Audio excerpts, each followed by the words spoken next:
আমার ভোট, আমার ইলেকশন, আমার স্লোগান, আমার বক্তৃতা, আমার টাকা কড়ি খরচ সবকিছু হবে আল্লাহর জন্য।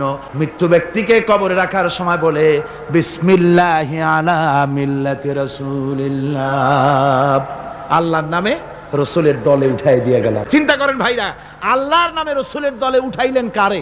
এই লোকটি তার যৌবনকালে যত মিছিল করেছে, ধর্মনিরপেক্ষতাবাদের পক্ষে মিছিল করেছে, পুঁজিবাদের পক্ষে মিছিল করেছে, সমাজতন্ত্রের পক্ষে মিছিল করেছে, স্লোগান দিয়েছে, দেওয়ালে লিখেছে, বক্তৃতা করেছে, ভোট দিয়েছে, বই লিখেছে, জীবনে যা কিছু করেছে সব করেছে মানুষের তৈরি করা মতবাদের জন্য।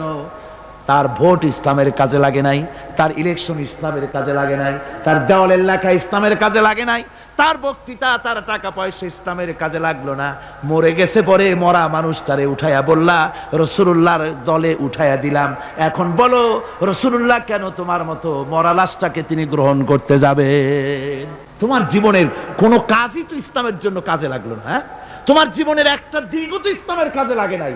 মরছো, তারপরে তোমার মরা লাশ রাসূলুল্লাহ বহন করতে যাবেন কেন? কি দায় টাকা পড়েছে তা?